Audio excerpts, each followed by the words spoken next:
Jail అధికారులు ఉత్తర్వులు పాటించడం లేదు, పెన్ను పుస్తకాలకు పర్మిషన్ ఇవ్వలేదు, ఇంటి నుంచి భోజనానికి అనుమతి లేదు. రౌస్ రెవెన్యూ కోర్టులో కవిత పిటిషన్. నా అవ్వ ఏడికి పోయినా మా అక్క తిండి గురించి తప్ప ఇక వేరే దేని గురించి లేదబ్బా. సౌదాం చూడు దీన్ని నిజంగా పోలీసు అధికారులతో కానీ రౌస్ రెవెన్యూ కోర్టు ఇచ్చినటువంటి ఆదేశాలు పాటించినందుకు తీహార్ జైలు అధికారులను కానీ ముమ్మటికి మనం ఖండించాలి ముక్తకంఠంతో.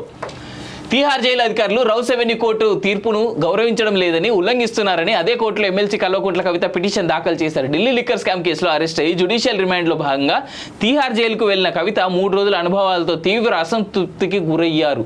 తీవ్ర అసంతృప్తి అంట. రౌస్ రెవెన్యూ కోర్టు వెలువరించిన జ్యుడిషియల్ రిమాండ్ ఉత్తర్వుల్లో తనకు కల్పించాల్సిన సౌకర్యాలను ఇవ్వాల్సిన వెసులుబాటుపై స్పష్టమైన ఆధారాలను స్పెషల్ జడ్జి కావేరి భవేజా పేర్కొన్నారని, కానీ వాటిని తీహార్ జైలు సూపరింటెండెంట్ అమలు చేయడానికి నిరాకరిస్తున్నారని రౌస్ రెవెన్యూ కోర్టులో గురువారం దాఖలు చేసిన పిటిషన్లో ప్రస్తావించారు. ఎంతసేపు ఇంటికాడ నుంచి వచ్చేటువంటి తిండి తిందామని జైలు ఉన్నావు కదా, జైలు తిండి తినొచ్చు కదా అక్క, జర బాగుంటావు. ఇంటి భోజనానికి కోర్టు అనుమతి ఇచ్చిందని, కానీ జైలు అధికారులు మాత్రం దాన్ని అమలు పరచడానికి నిరాకరిస్తున్నట్టు పేర్కొన్నారు. చదువుకోవడానికి పుస్తకాలు, రాసుకోవడానికి పెన్ను, కాగితాలు, ఇంటి నుంచి దుప్పట్లు, పరుపు లాంటివి సమకూర్చుకోవచ్చంటూ జైలు అధికారులకు రౌస్ రెవెన్యూ కోర్టు స్పష్టమైన ఆదేశాలు ఇచ్చినా అవేవి ఆచరణకు నోచుకోలేరని పేర్కొన్నారు. మధ్యంతర బెయిల్ పిటిషన్పై ఏప్రిల్ 1వ తేదీన విచారణ జరగడానికి ముందే కవిత ఈ పిటిషన్ దాఖలు చేయడం గమనార్హం. అంటే ఆమె మెంటల్గా ఫిక్స్ అయింది, నేను బెయిల్ పిటిషన్ వేసినా నాకు బెయిల్ రాదు కాబట్టి అట్లీస్ట్ ఆ పరుపు, బట్టలు, తిండి గిండెన సెట్ చేసుకుంటే నేను మంచిగా ఉంటాయి అనేటువంటి ఆలోచనకి ఆమె వచ్చిందని అనుకోవచ్చా? అంటే నువ్వు తప్పు చేయనప్పుడు నీకు మళ్ళీ బెయిల్ రాదని నువ్వు ఎందుకు అనుకుంటున్నావు కవితక్క? నువ్వు ఇట్లా ఏమంటారు, నువ్వు నీ ఆత్మస్థైర్యాన్ని కానీ ఆత్మధైర్యాన్ని కానీ నువ్వు కోల్పోవద్దు. నీ వెనకాల మేమున్నాం అందరం, నువ్వు లోపలికి పోతే మళ్ళీ ఇట్లా మాట్లాడుకోవడానికి. కవిత తరపు న్యాయవాది తాజా పిటిషన్పై విచారణ గురించి శుక్రవారం స్పెషల్ జడ్జికి ప్రత్యేక విజ్ఞప్తి చేసే అవకాశం ఉన్నది.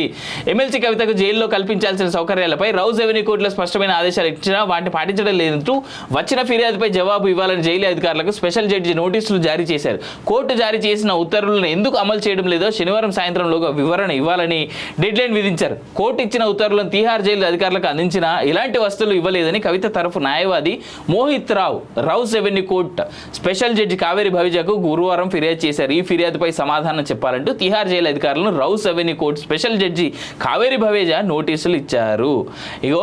ఇక్కడ ఒకటి మాత్రం వాస్తవం, కవితక్క ఏదైతే ఇబ్బంది అవుతుందో ఆ ఇబ్బంది గురించి అందరం మాట్లాడుకుందాం. కవితక్క నువ్వు ఖచ్చితంగా నువ్వు ఫైట్ చేయి, నువ్వు మామూలు ఫైట్ చేయాలి, నువ్వు చాలా ఎక్కువ ఫైట్ చేయాలి ఇట్లాంటి విషయాలల్లో. నిన్నటిదాకా తెలంగాణ ప్రజలు ఉద్యోగాలు లేక ఏం లేక నిన్నటిదాకా ఏడుస్తుంటే దాని గురించి ఫైట్ లేదు.